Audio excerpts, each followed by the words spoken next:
A secret, hidden in county records, turned the entire neighborhood against its HOA.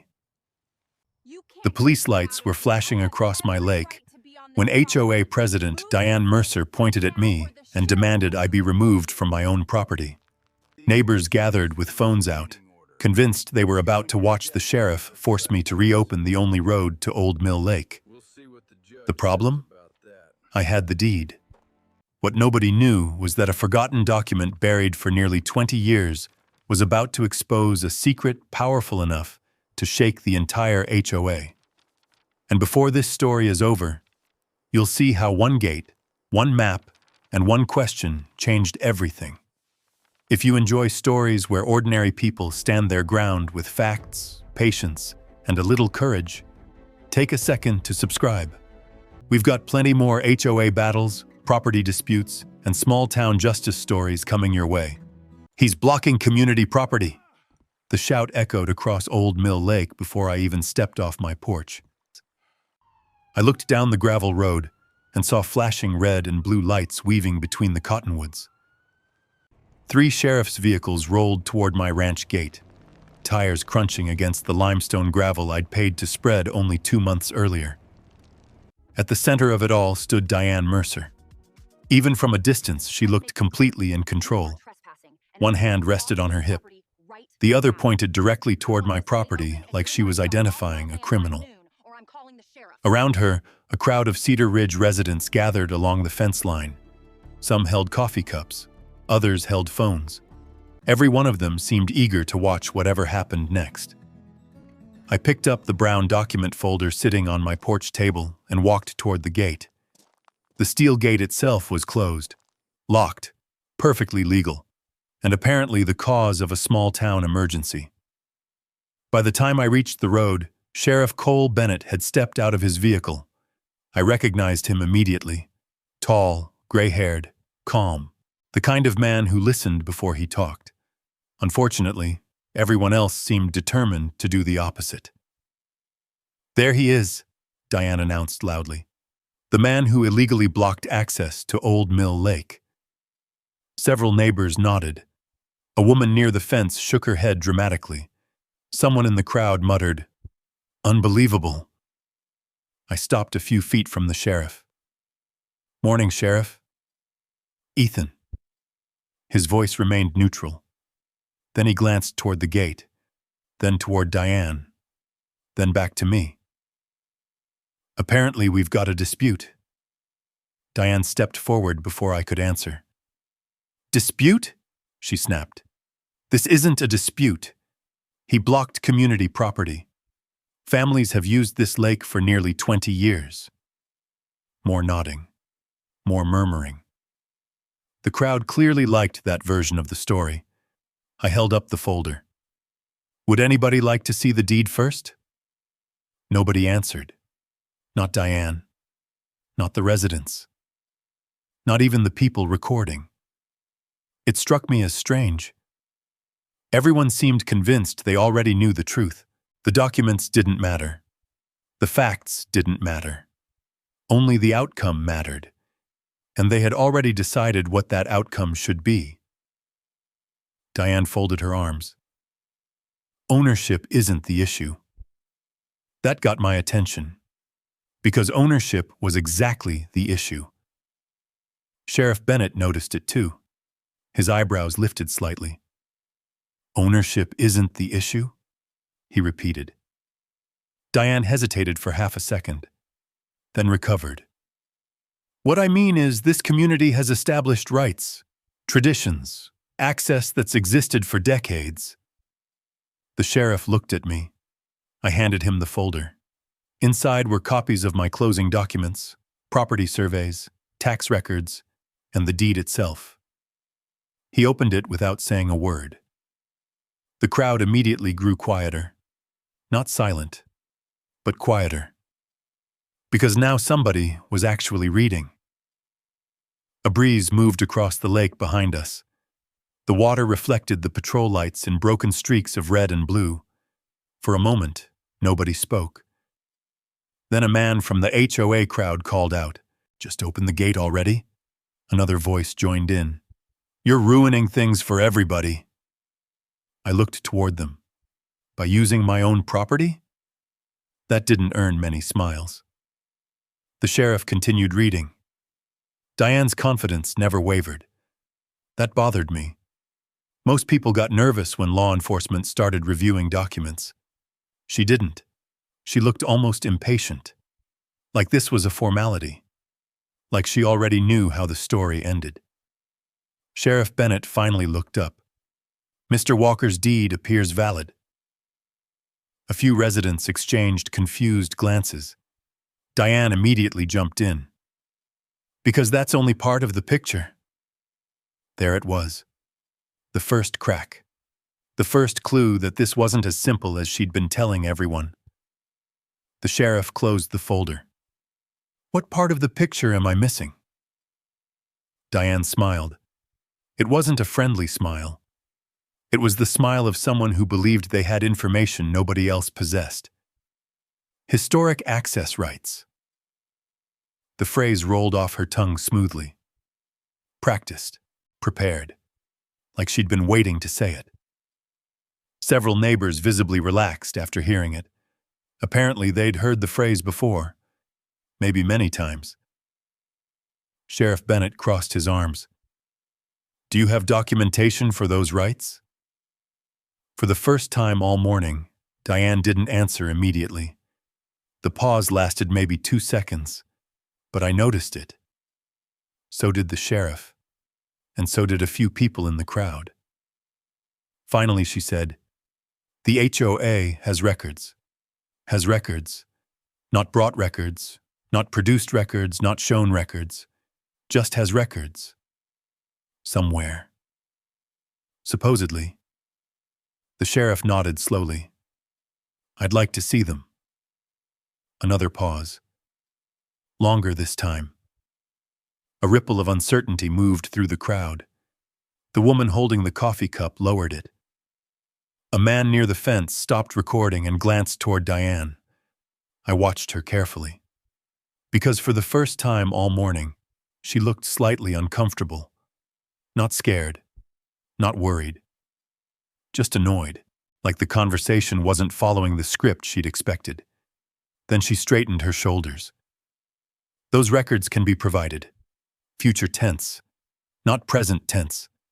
Again. Interesting. The sheriff looked back at me. Ethan, until we determine exactly what's going on here, nobody's making any arrests. A few disappointed expressions appeared in the crowd. Diane's jaw tightened. But he's preventing access to property he currently appears to own. The sheriff's response landed harder than he intended. Several residents immediately started whispering. Diane's face remained calm, but her eyes changed. For just a moment, a brief flash of irritation, maybe even anger. Then it vanished. She smiled again. Too quickly. Too perfectly. And that's when I realized something. She wasn't acting like someone worried about losing. She was acting like someone protecting something. Something bigger than a gate. Bigger than a lake. Bigger than weekend fishing access. The sheriff handed my folder back. We'll review any additional documentation when it's provided. Diane nodded. Of course. But her voice sounded tighter now. Controlled. Measured. Careful. As the crowd slowly began dispersing, I noticed something else. Several residents approached Diane privately. They weren't asking questions. They weren't arguing. They were looking for reassurance. And Diane gave it to them. Every single one. Like a politician managing nervous supporters. Like someone who couldn't afford doubt spreading through the ranks. I stood beside my gate and watched the lake beyond it. The same lake I'd bought legally. The same lake everyone claimed belonged to them. The same lake that had somehow triggered police cars, public outrage, and a confrontation involving half the neighborhood. None of it made sense. Not yet. But one thing was becoming clear. This wasn't really about access. It wasn't even about ownership. There was a reason Diane Mercer was willing to bring law enforcement to my front gate. A reason she seemed so confident, despite having no documents in hand. And as the last patrol vehicle pulled away and the crowd disappeared down the road, one question kept circling in my mind. What secret was Diane Mercer so desperate to protect? The answer, I would soon learn, had been buried for nearly 20 years. But 6 months earlier, I didn't know any of that. Back then, Old Mill Lake looked like the answer to a life that had gone sideways. I had spent nearly 3 decades building a cattle operation across western Colorado. Then came droughts, rising costs, and a market that seemed determined to punish anyone who actually produced something. By the time I sold the ranch, I wasn't looking for another fight. I was looking for quiet. Old Mill Lake offered exactly that. 30 acres of shoreline, a small cabin, an aging boat launch, one access road winding through cottonwoods before reaching the water. Nothing fancy, nothing crowded. Just enough land to disappear for a while. The previous owner, an elderly widower named Howard Blake, had passed away the year before. His daughter handled the sale. The transaction was clean. Title insurance, county survey, recorded deed. Everything exactly the way it should be. I remember standing on the dock the first morning after closing. No phone calls, no deadlines, no meetings. Just water. For the first time in years, my shoulders felt lighter. That feeling lasted 4 days. On the 5th morning, I heard an engine, then another, then another. I walked outside and found 6 pickup trucks parked near the shoreline. Families were unloading fishing gear. Children were running toward the dock. A man was backing a boat trailer down the launch. Nobody knocked. Nobody asked permission. Nobody even looked surprised to see me standing there. One of the fishermen nodded casually. "Morning." "Morning," I replied. I waited. Surely somebody would explain. Nobody did. The boat launched.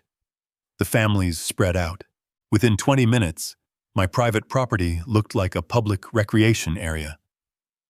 I approached one of the older men. "Can I ask what's going on?" He stared at me, confused, as if I'd asked why grass was green. "We're fishing. I can see that." He laughed. "We always fish here." Always. That word would become very familiar. Around noon, the vehicles finally left. The shoreline quieted down again. I was still standing near the dock when a white luxury SUV rolled down the access road. The vehicle stopped beside the cabin. Diane Mercer stepped out. Perfect hair, perfect clothes, perfect smile. The kind of person who looked like she'd never lost an argument. "Ethan Walker?" she asked. "That's me." She extended her hand. "Diane Mercer, president of Cedar Ridge HOA." The title sounded less like an introduction and more like a credential. I shook her hand, briefly, then waited. Diane glanced toward the lake. "Beautiful property." "It is. We've all enjoyed it for years." There it was. The first hint. I folded my arms. "We?" "The community." She smiled. "Our residents have used Old Mill Lake for nearly 2 decades. Used, not owned. Used. Interesting distinction." I noticed. Her smile widened. Howard always understood that. I didn't answer. Something about the way she said it bothered me. Not because of the words, because of the assumption behind them. Diane wasn't explaining a relationship. She was establishing expectations. Then she got to the point. I wanted to stop by personally before anyone felt uncomfortable. Uncomfortable about what? The access situation. I almost laughed. "What access situation?" "The one involving the community." She said it like the answer was obvious. like there was only one possible outcome. I looked toward the water. You're talking about people using the lake. Of course. And what exactly are you asking? Her smile finally slipped. Just a little, because she wasn't expecting the question. I'm not asking. That sentence landed between us like a stone. She immediately realized how it sounded. But it was too late. I had heard it. So had she. She tried to recover. I'm simply explaining how things have always worked. There it was again. Always. Tradition. Custom. Expectation. Everything except ownership. I walked to the porch table and picked up my closing documents. The same folder Sheriff Bennett would eventually review months later. I opened it, pulled out the deed, and handed it to her. She glanced at it. Barely, then handed it back. That told me everything. She wasn't interested in the document. She was interested in control. The community has historic lake rights, she said. The phrase sounded rehearsed, prepared, like she'd used it before. I raised an eyebrow. Historic rights? Yes. Can I see them? For the first time, Diane hesitated. Only briefly. But it happened. They're documented. Great. Show me. Another pause. Longer this time. They're part of HOA records. Then it should be easy. Her jaw tightened. I smiled. Not because I had won anything. Because I had finally asked the one question nobody else apparently had. Where's the paperwork? Diane looked toward the lake, then back at me. The warmth had disappeared from her face. Now I was seeing the real person underneath. Some things around here don't belong to just one person. The statement sounded less like an observation and more like a warning. I folded the deed and slipped it back into the folder. Legally, this lake does. The silence stretched between us. For several seconds, neither of us spoke. Then Diane nodded slowly. Think carefully before changing something that's worked for 20 years. She turned and walked back toward her SUV. Before climbing inside, she stopped. One final glance. One final smile. Except this time it wasn't friendly. It was confident. Dangerously confident. As though she knew something I didn't. As though she wasn't worried about deeds, or surveys, or ownership. The SUV disappeared down the access road. I watched it go. Something about the entire conversation felt wrong. Not because she disagreed with me, because she never seemed concerned about proving her claims. Most people with rights carry evidence. Diane carried certainty, and certainty without proof is usually hiding something. At the time, I thought she was simply an entitled HOA president, unwilling to hear the word no. I would soon discover the truth was much bigger. Because over the next few weeks, Cedar Ridge wasn't going to ask for access. They were going to try forcing it. And the first attack would arrive sooner than I expected. 3 days after Diane Mercer left my property, I installed private property signs along the access road. Nothing aggressive. Nothing unusual. Just clear markers stating exactly what county records already showed. Private property. Permission required. The signs lasted less than 48 hours. I discovered the first one face down in a drainage ditch. The second had vanished entirely. The third reappeared leaning against my fence with red spray paint across the front. Welcome to the neighborhood. I stared at the message for a long moment. It wasn't the vandalism that bothered me. It was the attitude. Someone wanted me to understand I wasn't being welcomed. I was being warned. The following week brought the first official complaint. A county code enforcement officer arrived in a white pickup truck carrying a clipboard. He spent 20 minutes inspecting my property. Then he apologized. Anonymous complaint. he explained. About what?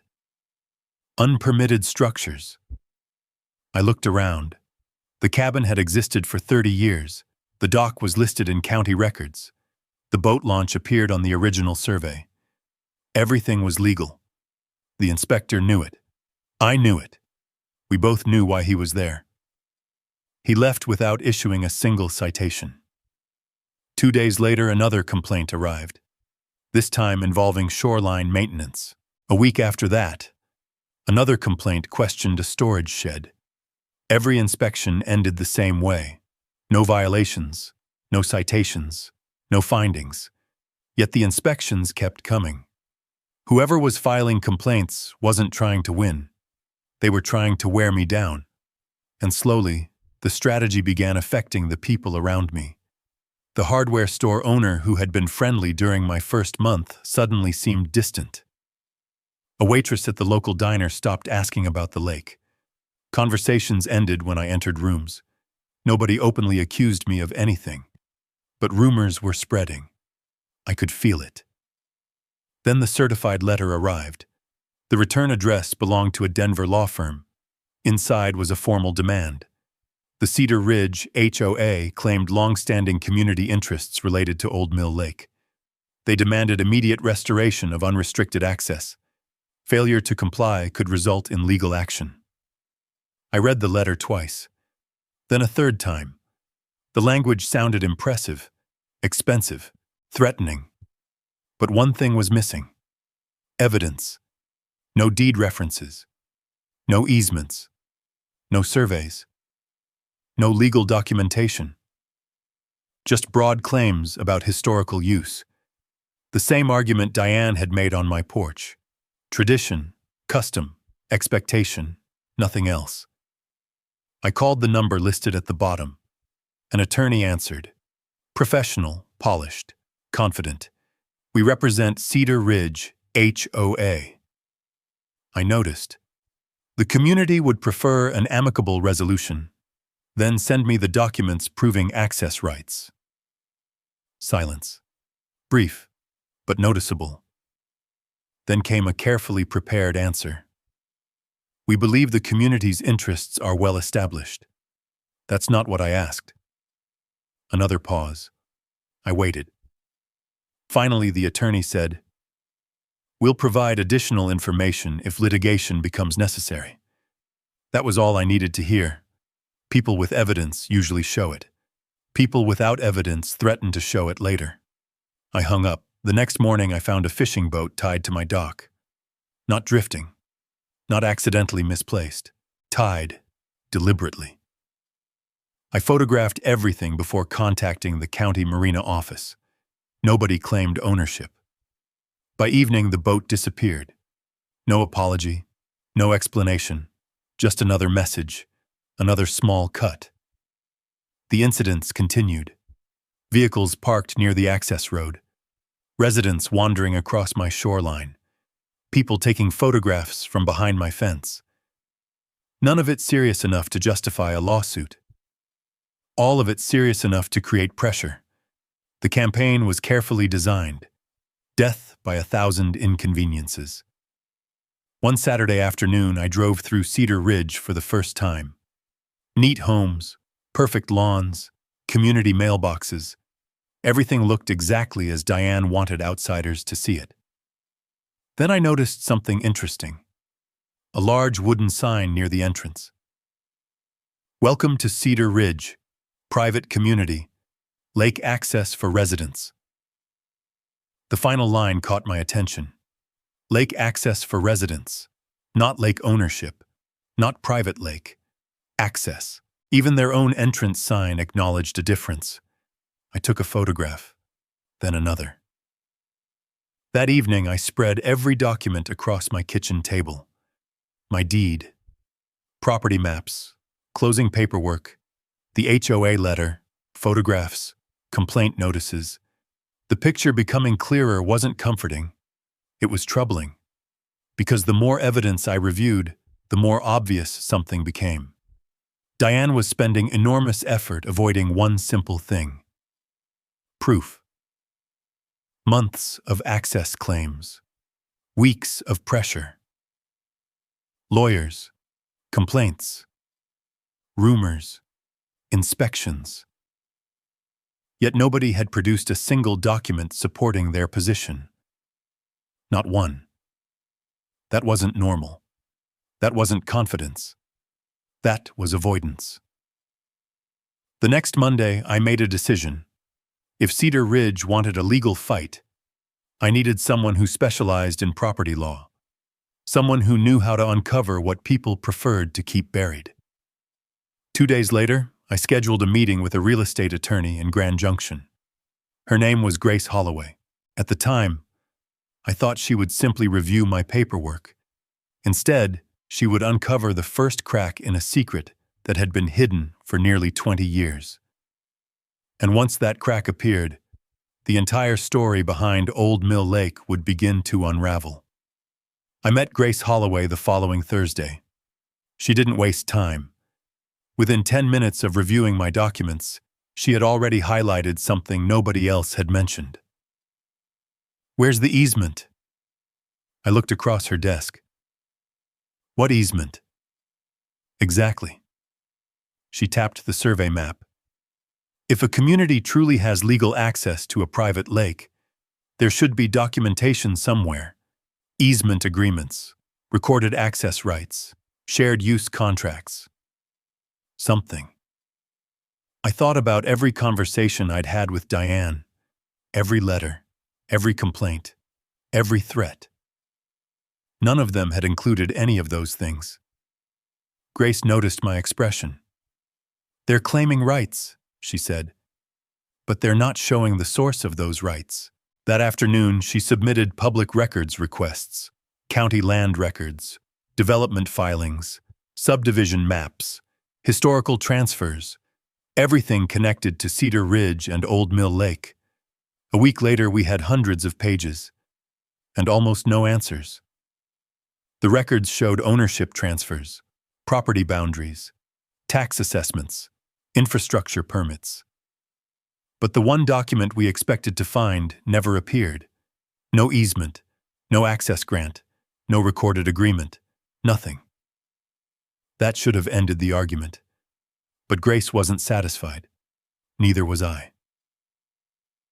Because if the HOA had no legal access rights, why was Diane acting so confident? Why were attorneys involved? Why was the entire community behaving as if ownership didn't matter? The answer had to be somewhere. We just hadn't found it yet. The breakthrough came from an unexpected source, a retired surveyor named Frank Dawson. Grace knew him through a previous land dispute case. 73 years old, sharp memory, 40 years of surveying experience throughout western Colorado. If there was forgotten land history buried in county records, Frank was the man most likely to know where to look. 3 days later, the three of us stood inside a county archive building. The place looked untouched since the 1980s. Metal shelving, storage boxes, rolled maps stacked inside cabinets. Frank moved through the room like someone walking through old memories. Then he stopped, pulled out a dusty storage box, and frowned. "What is it?" I asked. He didn't answer immediately. Instead, he carefully unfolded a large map. The paper crackled as it opened. A subdivision development plan, dated 19 years earlier, Cedar Ridge Phase 1. Frank studied it for nearly a minute, then another. Suddenly his eyebrows lifted. "Well, that's interesting." Grace stepped beside him. I followed. The map showed the original subdivision layout. Roads, lots, drainage areas, common spaces, and near the bottom corner sat a notation connected to Old Mill Lake. Frank tapped the page. "This is the original proposal." "Proposal for what?" I asked. "The lake access road." I looked closer. A narrow route connected the neighborhood to the lake, exactly where the current access road existed today. At first glance, it seemed to support Diane's argument. Then Frank pointed to a handwritten notation. Proposed transfer pending approval. I read it twice, then a third time. Pending approval? Frank nodded, meaning it wasn't completed. Grace immediately leaned forward. Can we verify that? Frank smiled. That's the right question. The next several hours became a paper chase. Property transfer records, development filings, county approvals, title registrations. One document led to another, then another, then another. Until finally we found the answer. The transfer never happened. The access road had been proposed for HOA ownership, planned for HOA ownership, expected to become HOA property, but the paperwork was never completed. The developer went through financial trouble before the final transfer process. The road remained attached to the lake parcel. The lake parcel eventually passed through multiple owners, and years later, it became mine. The room went quiet. I stared at the documents spread across the table. For nearly 20 years, residents had driven across that road believing it belonged to them. Not because they had proof, because nobody had questioned it. Grace broke the silence first. That's not all. She pointed to another file. An HOA meeting summary from years earlier. The document wasn't detailed. Most of the pages were routine budget discussions, but one paragraph stood out. Access road ownership issue deferred for future review. I felt my stomach tighten. Ownership issue? Frank nodded slowly. They knew. Grace looked at me. Maybe not everyone, but somebody knew. The implications hit hard. This wasn't a misunderstanding. At some point in the past, people inside Cedar Ridge had discovered a problem, and instead of fixing it, they postponed it, ignored it, buried it. The confidence Diane displayed suddenly made more sense. She wasn't relying on evidence. She was relying on assumptions that had existed for decades. Assumptions nobody wanted challenged. I took photographs of every document, every map, every notation, every record. By the time we left the archive building, the power dynamic had shifted. For months, I had been defending myself against accusations. Now I finally had something stronger than opinions. I had evidence. Real evidence. The kind that survives arguments. The kind that changes lawsuits. The kind that makes people nervous. Outside the building, Grace stopped beside my truck. What are you thinking? I looked down at the copies in my hand. Diane's not going to like this. No. Grace smiled slightly. She really isn't. For the first time since buying Old Mill Lake, I felt something I hadn't felt in months. Momentum. The pressure had been one-sided for too long. Now the facts were starting to move in the opposite direction. But neither of us realized what would happen next. Because the moment Diane learned we had uncovered the truth, the conflict would stop being quiet. And the first visible sign of that change would be a gate. 3 days after our discovery in the county archives, a flatbed truck rolled onto my property carrying 12,000 pounds of steel. By sunset, a ranch gate stretched across the access road leading to Old Mill Lake. Not a temporary chain, not a plastic barrier. A permanent steel gate anchored into concrete posts. Legal, documented, installed entirely on my property. Exactly where the survey said it belonged. I stood beside it with copies of the deed, the historic maps, and Grace Holloway's legal opinion secured inside my truck. For months, people had treated ownership like a suggestion. Now ownership had become visible, and visible things are harder to ignore. The reaction started before the concrete was fully dry. A white SUV appeared near the road. Diane Mercer stepped out. She didn't wave, didn't smile, didn't pretend This was a friendly visit.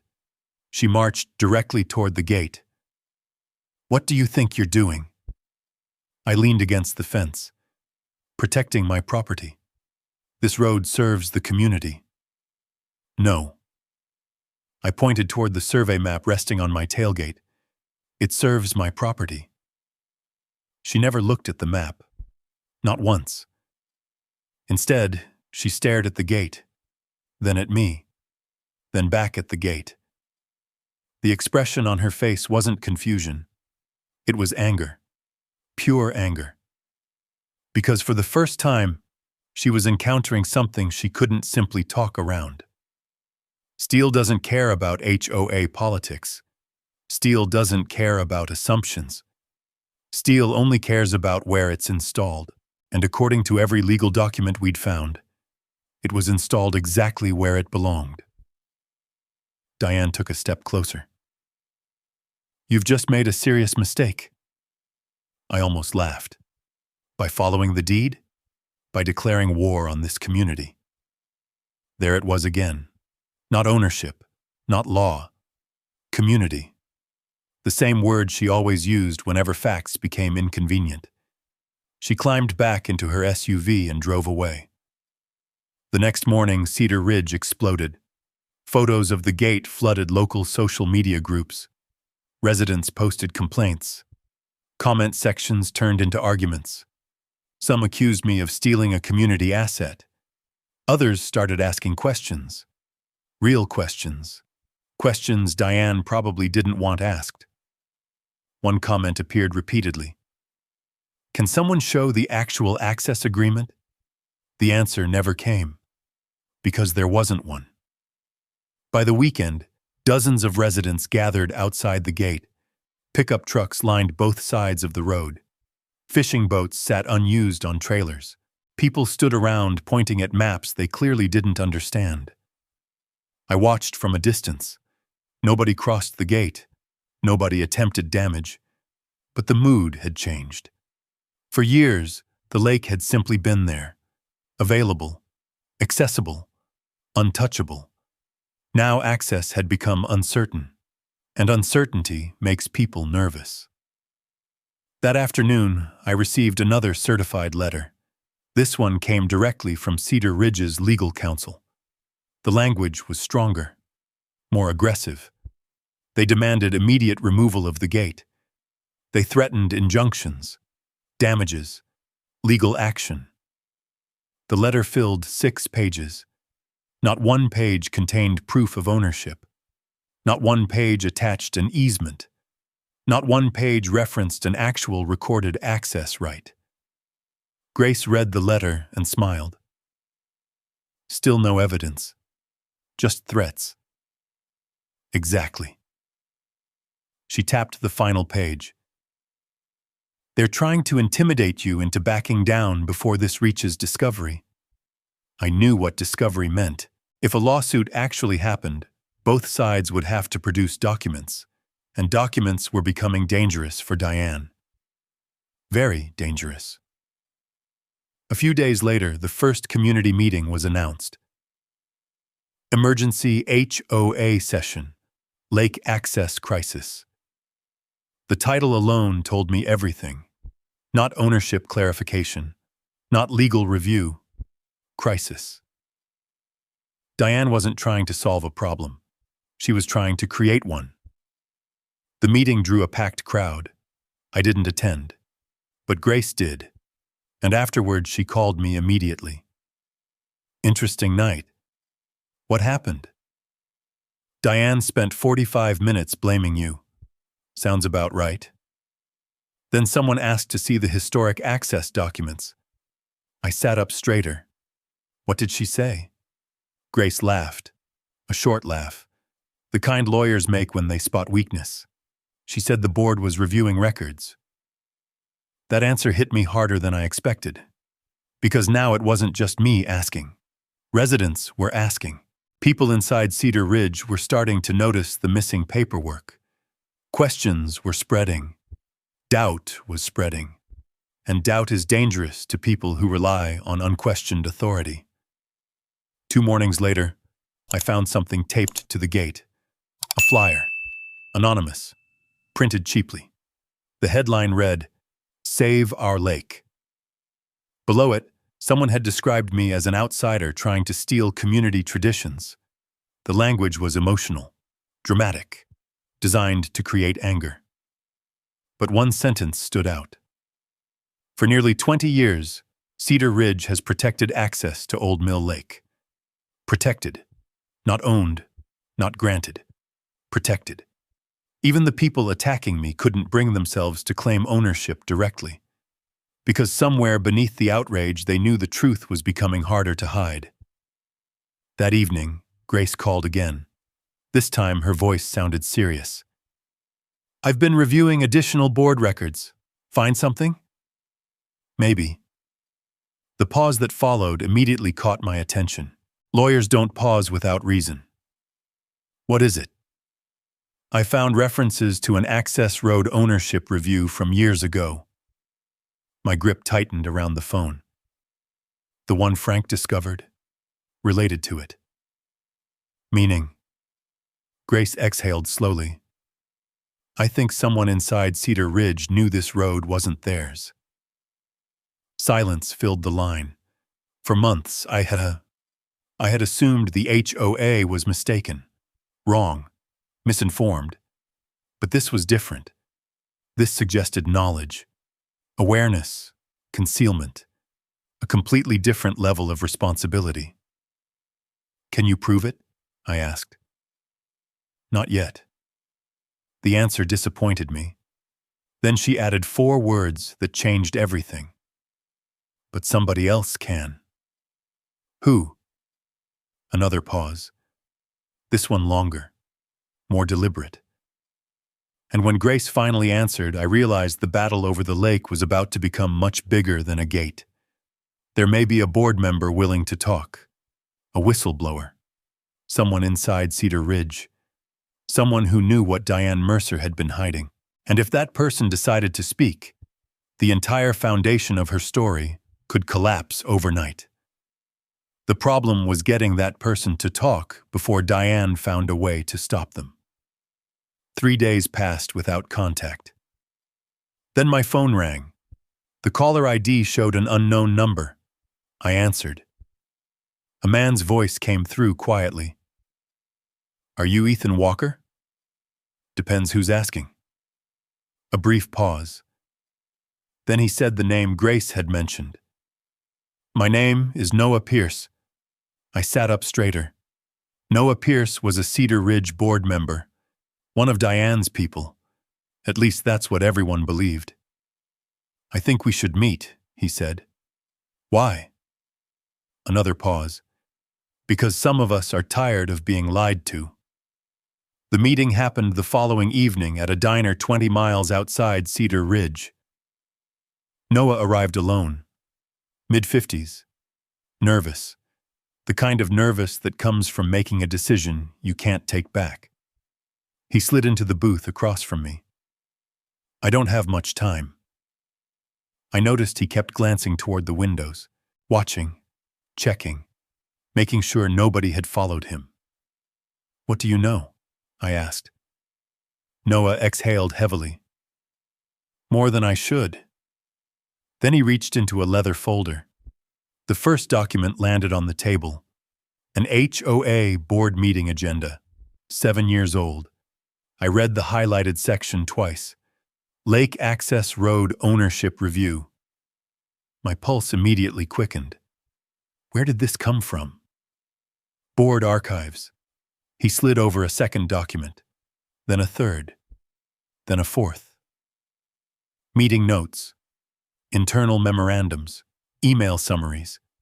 Every one of them referenced the same problem, the access road, and every one of them proved something important. The HOA had known there was uncertainty about ownership for years, not months, not recently. Years. I looked up. Diane knew? Noah laughed bitterly. Knew! He pushed another document toward me. Diane chaired the meeting. The paper contained her signature. Right there. Clear as day. My stomach tightened. This changed everything. Before, we had evidence that the transfer never happened. Now we had evidence that HOA leadership knew the transfer never happened. Those were two very different things. One was a mistake. The other was concealment. Why hide it? I asked. Noah leaned back. Because nobody wanted the answer. That answer hit harder than I expected. The room fell quiet. Finally, Noah continued. Property values. I frowned. What?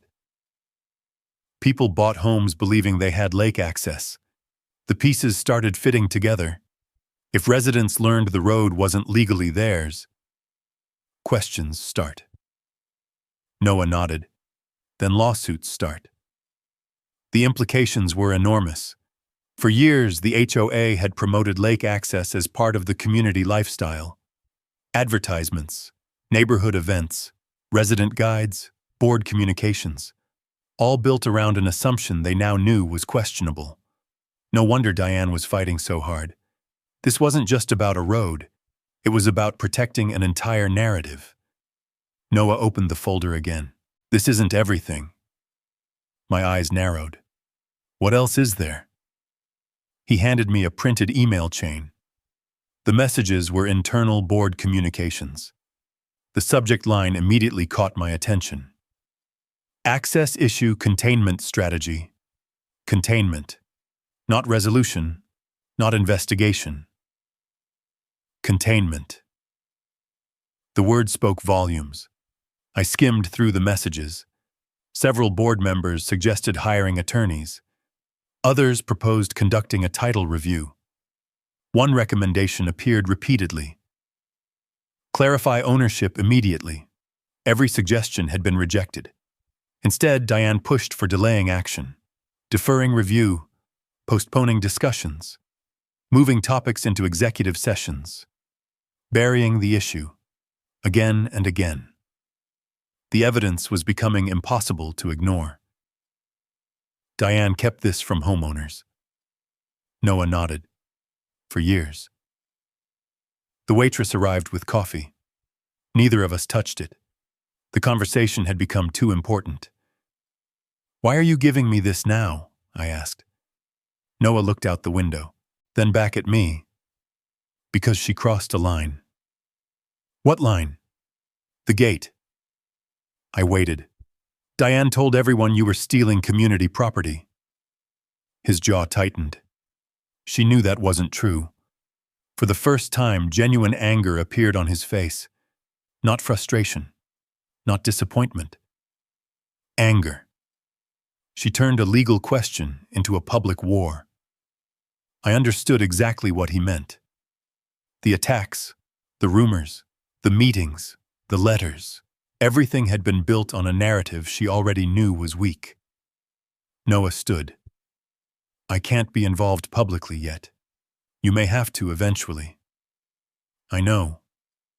He hesitated, then slid one final envelope across the table. What is it? Financial reports. I stared at him. What do finances have to do with lake access? His expression darkened. A lot more than you think. Then he walked away. Just like that. Leaving me alone with a folder full of documents that could change the entire fight. Back at my cabin, Grace reviewed everything until nearly midnight. When she finished, she sat quietly for several seconds. Lawyers don't sit quietly unless they're thinking hard. Finally, she looked up. This is bigger than a property dispute. I already knew that. What are you seeing? She tapped the email chain. Diane knew. Then she tapped the financial envelope. And I think we're about to learn why she cared so much. I looked toward the unopened reports. The room suddenly felt smaller. The lake conflict had already exposed hidden records, hidden meetings, hidden decisions. Now another question was emerging. A more dangerous question. If Diane Mercer had spent years hiding the truth about the access road, what else had she been hiding? And what exactly had HOA money been paying for all this time? I didn't have answers yet. What I had was a stack of documents, a whistleblower inside Cedar Ridge, and a growing sense that Diane Mercer was running out of room. The problem was that Diane wasn't waiting around for us to finish our investigation. She struck first. 3 days after Noah Pierce handed over the records, a sheriff's cruiser appeared at my gate. Then a second. Then a third. The sight immediately drew attention. Residents began arriving within minutes. By the time I stepped outside, a crowd had already formed near the access road. Phones were out. People were recording. Some looked excited. Others looked nervous. At the center of it all stood Diane Mercer. Again, she looked confident, almost triumphant, like someone expecting a public victory. Sheriff Cole Bennett stepped out of his vehicle and approached the gate. "Ethan." "Morning, Sheriff." Diane didn't wait for either of us to continue. "He's illegally blocking community access." Her voice carried across the crowd. Several residents nodded. A few even applauded. Diane pointed dramatically toward the gate. "This road has served Cedar Ridge for decades." There it was. The same argument. Not ownership. Not law. Time. Tradition. Usage. The sheriff remained calm. "Mrs. Mercer, you requested law enforcement assistance. What exactly are you asking us to enforce?" "The removal of this obstruction." She pointed at the gate again. "It's preventing residents from reaching community property." Sheriff Bennett looked at me. "Do you have your documents?" I opened the folder I had carried since the beginning of this fight. The deed, the survey, the historic development plans, the records Frank Dawson helped uncover. Everything. The sheriff took them and moved toward the hood of his vehicle. The crowd grew quiet. Even Diane stopped talking. For several minutes, the only sounds came from papers turning and people whispering. Then another truck arrived. Grace Holloway stepped out. Behind her came Frank Dawson. The retired surveyor carried a large map tube under one arm. Diane's expression immediately changed. She hadn't expected reinforcements. Frank carefully unrolled the survey map across the hood of the sheriff's vehicle. Several residents moved closer. The sheriff studied the map, then compared it to the deed, then back to the map. Frank pointed to a highlighted section. "This is the original lake parcel." The crowd leaned in. Frank continued. "This road was proposed for future HOA transfer." A few residents nodded. That sounded familiar. Diane folded her arms, as if she believed Frank was helping her case. Then he delivered the next sentence. "The transfer never happened." Silence.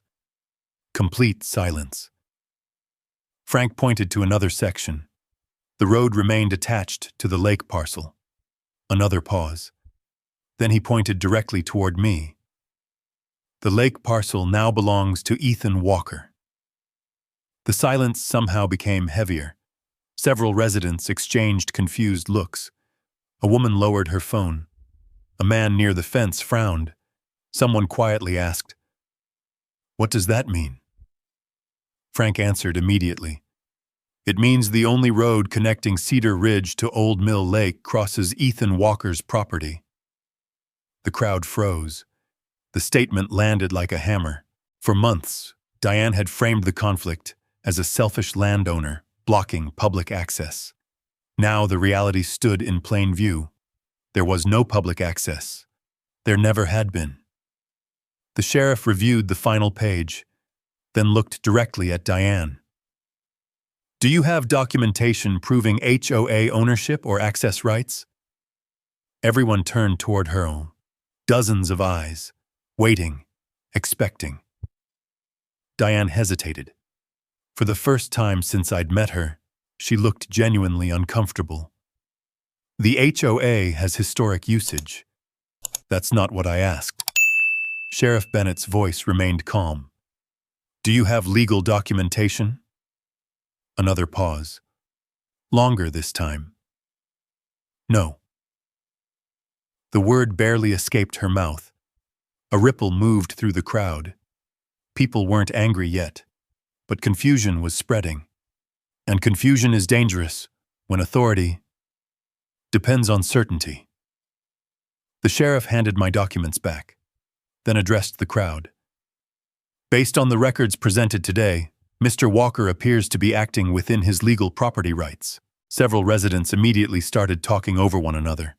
Questions erupted. When did this happen? Why weren't we told? What have we been paying dues for? Diane tried to regain control.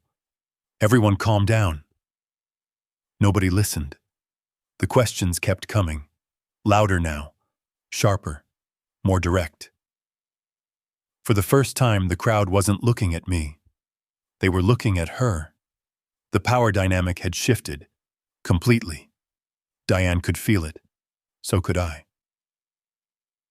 And then something happened that changed everything. A man standing near the back of the crowd caught my attention. Noah Pierce. He hadn't planned to speak publicly. Not yet. But as he watched residents demanding answers, something in his expression changed. He stepped forward. Only a few feet. Not enough for anyone else to notice, but enough for me. Enough for Grace. Enough for Diane. The moment Diane saw him, her face drained of color. Just for an instant. But it happened. And that reaction told me more than any document ever could, because Diane wasn't worried about me anymore. She wasn't worried about the sheriff. She wasn't worried about the gate. She was worried about Noah. Worried about what he knew. Worried about what he might say. The crowd continued arguing around us. The sheriff returned to his vehicle. Residents demanded explanations, but all I could focus on was Noah. Because at that moment, I realized something important. The fight over access rights was over. The documents had settled that. A new fight was beginning. A much more dangerous one. And if Noah Pierce decided to tell the community everything he knew, Diane Mercer wouldn't just lose the argument. She could lose control of Cedar Ridge entirely. For nearly a week after the confrontation at the gate, Noah disappeared. No calls, no emails, no meetings. Nothing. At first I assumed he was being careful. Then I started wondering if Diane had gotten to him. The answer came late on a Tuesday evening. A text message appeared on my phone. Need to talk. Not at the HOA office. Not at my house. Noah. 10 minutes later, Grace and I were driving toward an old feed warehouse outside town. The building hadn't been used in years, which was exactly why Noah had chosen it. When we arrived, his truck was already parked behind the structure. Noah stood waiting near the loading dock. He looked exhausted. Not physically, emotionally, like a man carrying something heavy for too long. The moment we sat down around a folding table, he opened a cardboard box. Inside were binders, folders, printed emails, financial reports, years of records. Grace immediately leaned forward. How much of this is HOA material? All of it. Noah pushed the box toward us. And none of it should still exist. That got my attention. What does that mean? It means Diane wanted most of it destroyed. The room went silent. Noah opened the first binder. Meeting minutes, board communications, internal reviews. One by one, the pieces started falling into place. The ownership issue wasn't a secret accident. It wasn't a misunderstanding. It wasn't something the board had recently discovered. The earliest references dated back almost 12 years. 12 years. For 12 years, board members had discussed uncertainty surrounding the access road. For 12 years, the issue had appeared in executive sessions. And for 12 years, no one informed homeowners. Grace turned another page, then another, then stopped. What is this? Noah leaned forward. Keep reading. The document was an internal legal consultation. An attorney hired by Cedar Ridge years earlier had reviewed the access issue. His conclusion was blunt. The HOA possesses no recorded ownership or easement rights to the lake access road. I looked up immediately. Diane saw this? Noah nodded. She commissioned it. The realization landed hard. The community had spent years operating under assumptions, but Diane had been operating with knowledge. She knew. She had known all along. The next folder was even worse. Budget reports, expense authorizations, consulting invoices, public relations spending. The numbers kept growing. $5,000, $8,000, $12,000. Every payment connected to one objective: preserve the HOA's claim to lake access, not legally, politically, emotionally, publicly. Grace pointed at a series of invoices. Who is Mercer Community Solutions? Noah laughed bitterly. Diane's brother. The room got quiet again. Grace checked another page, then another, then a third. The same company appeared repeatedly. Consulting fees, community outreach, strategic planning. The total exceeded $80,000. You're telling me HOA dues paid Diane's family? That's exactly what I'm telling you. For the first time since this fight started, I stopped thinking about the lake. Because the lake wasn't the real story anymore. The real story was deception. The access road was simply the crack that exposed it. Noah handed over one final folder, the thickest one in the box. What is this? I asked. The reason I finally came forward. Inside were email exchanges between Diane and several board members. Most were routine, until we reached the highlighted sections. One message froze all three of us. If residents learn the access issue is unresolved, we'll lose credibility and possibly control of the board. Diane Mercer. Another message followed. Delay discussion until after annual elections. Then another. We don't need legal certainty. We need stability. The pattern became impossible to ignore. This wasn't about protecting homeowners. It wasn't about preserving community traditions. It was about preserving Diane's authority. Grace closed the folder. Slowly. Carefully. Like someone handling evidence. Because that's exactly what it was. Do homeowners know any of this? She asked. No. They're going to. Noah nodded. For the first time all night, he looked relieved. Not happy. Relieved, like a man finally putting down a burden. I joined the board to help the neighborhood, he said quietly. Not this. Nobody argued, because there was nothing to argue about. The documents spoke for themselves. By the time we left the warehouse, the power dynamic had shifted again. Months earlier, I had been a newcomer defending my property. Now we possessed records proving years of concealment, evidence of internal warnings, evidence of ignored legal advice, evidence of financial decisions benefiting people connected to Diane. The challenge wasn't finding the truth anymore. The challenge was deciding how to reveal it. The answer came sooner than expected. The following morning, homeowners across Cedar Ridge received notice of an emergency community meeting. Mandatory attendance strongly encouraged. The meeting had been called by Diane herself.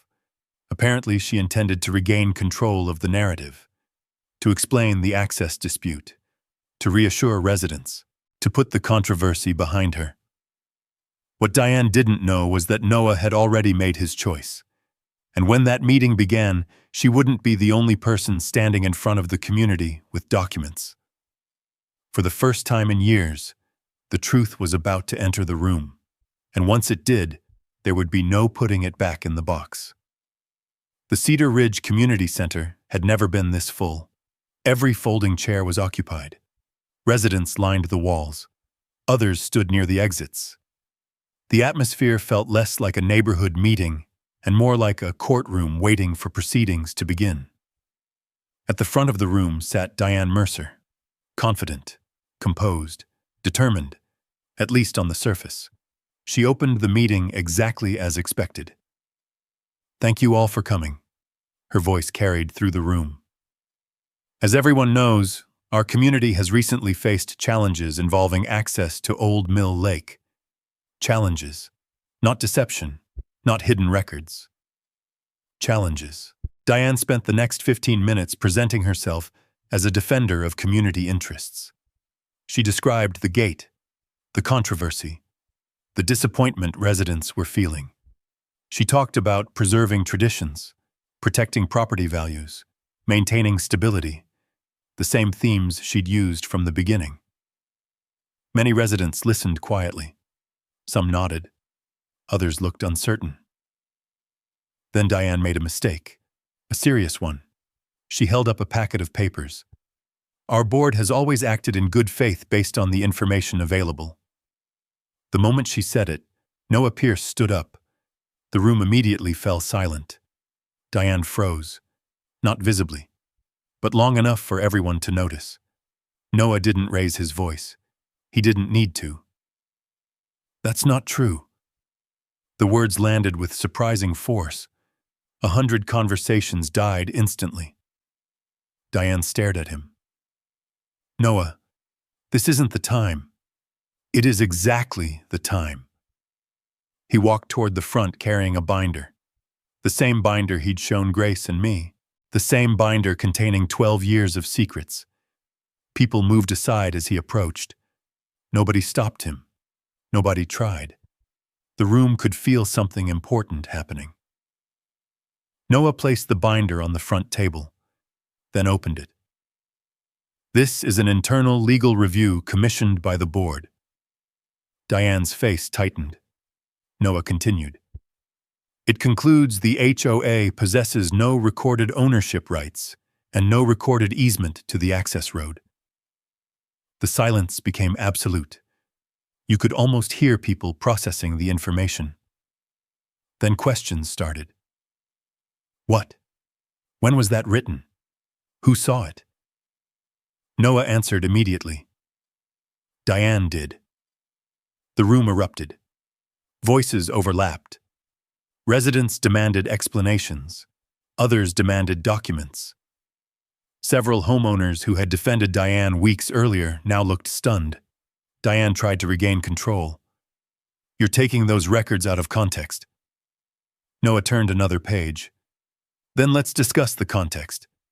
He began reading excerpts, meeting notes, board discussions, recommendations from attorneys, repeated warnings, repeated delays, repeated decisions to avoid informing residents.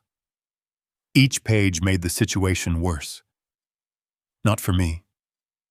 For Diane. Then Grace Holloway stood. The room grew quiet again. She placed several enlarged maps onto presentation easels, historic surveys, county filings, development plans, the same documents Frank Dawson had discovered. Grace walked residents through the timeline. The proposed transfer, the failed transfer, the missing ownership rights, the decades of assumptions built on incomplete paperwork. Nobody interrupted. Because unlike rumors, maps don't argue. They simply exist.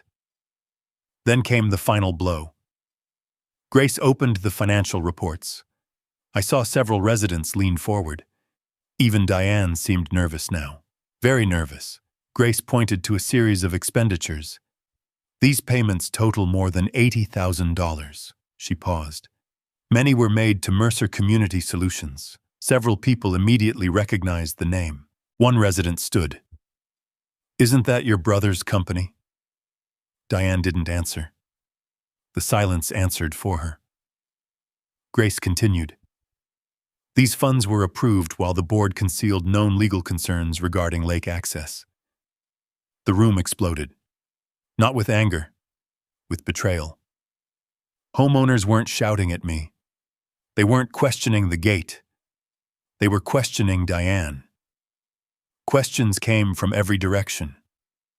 Why weren't we told? Where did the money go? Who approved this? How long have you known? For the first time since this conflict began, Diane had no easy response, because every answer created another problem. Then Frank Dawson stood. The retired surveyor had remained quiet all evening, until now. He held up the original development plan. This map should have been shared with residents years ago. His voice was calm, steady, certain. The facts were available. The truth was available. The problem wasn't missing information. He looked directly at Diane.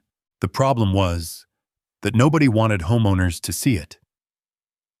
The statement hit harder than any accusation, because it felt true. The room knew it. Diane knew it. Everyone knew it. Then something unexpected happened. A homeowner near the back raised his hand. "I'd like to make a motion." The room quieted. He stood, slowly, deliberately. "I move that Diane Mercer be removed as HOA president, pending an independent audit." Another resident immediately seconded it. Then another. Then another. The support spread faster than I expected, because the issue wasn't the lake anymore. The issue was trust, and trust had just collapsed. Diane looked around the room, searching for allies, looking for support, finding very little. The vote happened 10 minutes later. The result wasn't close. The motion passed overwhelmingly. Gasps echoed through the room. Several homeowners actually applauded. Others simply sat quietly, processing what had happened. Diane remained seated, motionless. For the first time since I met her, she looked defeated. Not angry, defeated. As residents began leaving, conversations filled the building. Some discussed the audit. Others discussed the lake. Many discussed the missing disclosures. Nobody discussed removing my gate anymore. That battle was over. But one final realization stayed with me as I watched the crowd disperse. The access road dispute had never been the real problem. The real problem was what Diane had spent years protecting. Her position, her authority, her control. And now that protection was gone. The truth had entered the room. The residents had seen it. And by the next morning, Cedar Ridge would face a decision that would determine its future. Would the community collapse under the weight of what had been uncovered? Or would it finally rebuild itself on the truth? For a few days, nobody knew the answer. The vote removing Diane Mercer had ended one chapter of the conflict. It had not solved the damage left behind. Residents were angry, confused, embarrassed. Many felt betrayed. Others worried about property values. Some worried about lawsuits. The rumors that once targeted me had turned inward. Now Cedar Ridge was questioning itself. The first major decision came less than a week later. An independent audit was approved, not by a narrow margin, by an overwhelming one. The community wanted answers, real answers. The audit team spent the next month reviewing financial records, vendor contracts, board communications, and meeting archives. What they found confirmed nearly everything Noah Pierce had revealed. Funds had been spent without proper disclosure. Consulting contracts connected to Diane's family had received preferential treatment. Legal concerns about the access road had been repeatedly delayed rather than addressed. The findings didn't destroy the HOA. but they destroyed the illusion that everything had been handled honestly. For the first time, homeowners saw the full picture, and once they did, the conversation changed. The question was no longer how to get rid of my gate. The question became how to move forward. One evening, Noah called me. "The board wants to meet." I wasn't surprised. About the lake? About the future. 3 nights later, I walked into a meeting room that felt very different from the one where Diane had lost control. The tension was gone. The hostility was gone. In its place sat homeowners looking for solutions. Grace Holloway attended as legal counsel. Sheriff Bennett stopped by briefly as an observer. Even Frank Dawson came carrying updated survey maps. For nearly 2 hours, people discussed options. Some wanted permanent closure. Others wanted unrestricted access. Neither side gained much support. Eventually, Grace laid out the reality. The lake belongs to Ethan Walker. Nobody argued. The access road belongs to Ethan Walker. Again, nobody argued. The question isn't ownership. She paused. The question is whether an agreement can be created. The room became quiet, because everyone understood what she meant. For the first time in 20 years, access would have to be earned honestly instead of assumed. Several residents spoke. Parents talked about fishing with their children. Retirees talked about walking the shoreline. Longtime homeowners admitted they had relied on traditions instead of facts. The conversation felt different, less emotional, more honest. And that honesty finally created progress. 2 weeks later, a formal agreement was drafted. Limited community access, defined hours, maintenance responsibilities shared by participating residents, insurance requirements, liability protections, everything documented, everything transparent, everything legal. The exact opposite of the system that had existed before. The vote passed easily. Most residents supported it, not because they got everything they wanted, because they finally understood where they stood. Clarity replaced assumptions, and clarity solved what years of conflict never could. The changes didn't stop there. The HOA underwent a complete restructuring process. New bylaws, independent financial oversight, annual disclosure requirements, board training, community reporting standards. The organization survived, but it became something very different, something healthier. Months later, the final audit report was released. Civil proceedings required repayment of improperly authorized expenditures. Several consulting agreements were terminated. Financial controls were strengthened. The community recovered most of the disputed funds. As for Diane Mercer, her resignation became permanent. She fought the findings at first, then quietly disappeared from public HOA affairs. The woman who once controlled every conversation in Cedar Ridge suddenly had no audience left. Because authority built on secrecy rarely survives exposure. The real surprise came the following spring. I was standing near the rebuilt dock when a family approached. The father recognized me immediately. "So you're Ethan? Depends who's asking." He laughed. "My daughter wanted to fish here." I looked toward the water, then toward the access permit hanging from his dashboard. Everything was in order. "Looks like you're good to go." The little girl grinned and ran toward the shoreline. A year earlier, that moment would have irritated me. Now it didn't. Because the issue had never been people enjoying the lake. The issue had been people claiming rights they couldn't prove. There was a difference. A big one. As summer arrived, Old Mill Lake settled into a new rhythm. Families fished. Residents maintained walking trails. The shoreline stayed clean. Arguments disappeared. For the first time since I bought the property, the lake actually felt peaceful. One morning, Sheriff Bennett stopped by. He leaned against the fence and looked across the water. Funny how things turned out. How's that? You started out as the villain. I laughed. That's true. And now half the community thanks you for forcing them to look at their own records. He wasn't wrong.